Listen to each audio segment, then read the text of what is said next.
देव महाराज की जय, सनातन धर्म की जय। कहते हैं अपने गुरु को प्रसन्न करना शिष्य को पहली गुण है। सबसे पहला गुण ये सीखना चाहिए शिष्य को कि मेरा गुरु किस प्रकार से खुश हो सकता है हमसे, हम गुरु को किस प्रकार खुश हो सकते हैं। तो ये कला भी हमें, ये रमज भी हमें कौन सिखाता है? गुरु से ही ये ज्ञान मिलता है। जैसे गुरु को कैसे रिझाएं। बुल्ले शाह गुरु का पहले नंबर का भक्त था। एक दिन गुरु ने उसको बाथरूम साफ करने को कहा। उसे अच्छा नहीं लगा। इतने लोगों के सामने गुरु ने मुझे ऐसा कहा, बताया। गुरु भी नाखुश हो गया और बुल्ला भी गुरु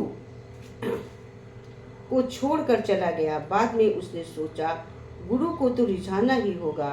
वो एक नर्तकी के पास गया और नृत्य सीखा। फिर वेश बदलकर गुरु के सामने नृत्य किया। गुरु पहचान गया, बोला तू तो बुल्ला है, और प्रेम से उसे अपने में मिलाकर एक कर लिया। क्या बोला? तू तो बुल्ला है, कहकर उसको अपने में मिला लिया। क्यों? गुरु को रिझाने को तेरा ही काम पूरा होगा।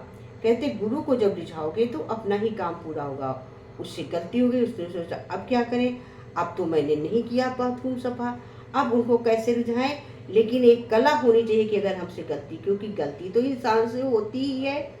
तो उसने सोचा कि अब गलती हमने कर दिया, गुरु को कैसे रिझाएं।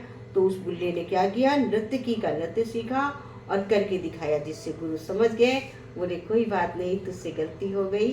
अपने गला लगाया और अपने में मिला लिया।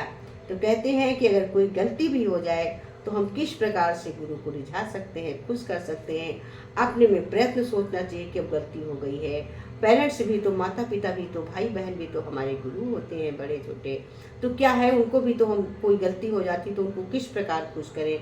खुश करने की कला भी तो एक बहुत बड़ी कला है। गुरु ही ये सिखाता है कि किस प्रकार से दूसरों को प्रसन्न रखो।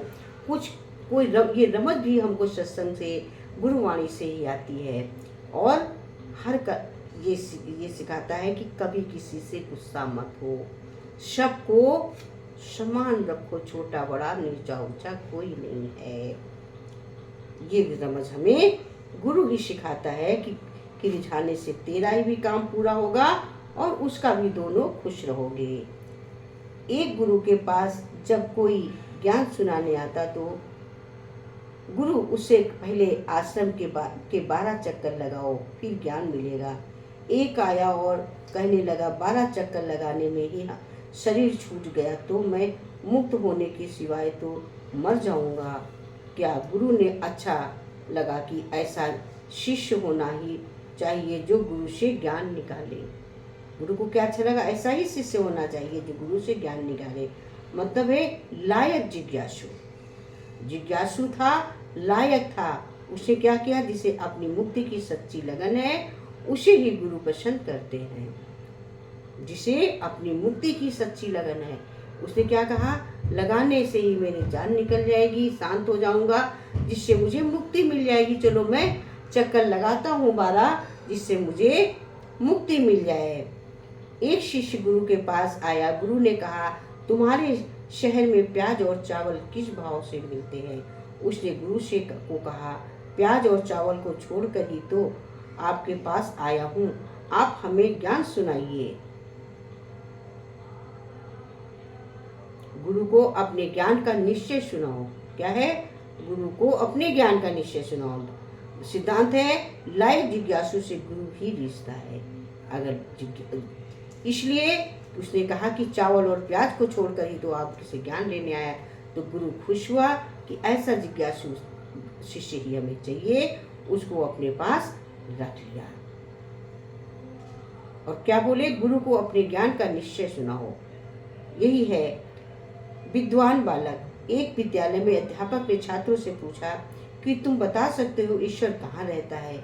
एक छात्र बोला गुरुदेव, क्या आप हमें ये बतलाने का कष्ट करेंगे कि ईश्वर कहाँ नहीं है? अध्यापक उस बालक की प्रशंसा करने लगे। एक विद्यालय में अध्यापक ने छात्रों से पूछा कि तुम बता सकते हो ईश्वर कहाँ रहता है? छात्र ने बोला, गुरुदेव क्या आप हमें ये बता सकते हैं का कष्ट करेंगे कि ईश्वर कहाँ नहीं है। अध्यापक उस बालक की प्रशंसा करने लगा क्योंकि वो बुद्धिमान बालक था। उसके पेरेंट्स सत्संगी थे। उसे मालूम था कि ईश्वर सर्वत्र व्याप्त है, ईश्वर कहीं एक जगह नहीं है। तो उस बालक की पूरे स्कूल में प्रशंसा होने लगी। तो बच्चों को ऐसी ही शिक्षा देनी चाहिए कि ईश्वर तो सर्वत्र व्याप्त, ईश्वर कहाँ नहीं। कितना अच्छा क्वेश्चन किया। बुद्धिमान बालक के नाम से प्रसिद्ध हुआ उसको स्कूल में। सब पूरे स्कूल में लोग कहते थे वो बुद्धिमान बच्चा, बुद्धि उसका नाम ही रह हो गया बुद्धिमान बालक। तो ऐसे ही बुद्धिमान बालक चल के आगे चलकर महात्मा बुद्ध, महात्मा गौतम अपने नामों को रोशन करते हैं। ऐसे ही बुद्धिमान बालक दिव्यदर्शी, त्रिकालदर्शी अच्छे गुरु बनते हैं। बोलो सद्गुरुदेव महाराज की जय, सनातन धर्म की जय। जय सद्गुरु।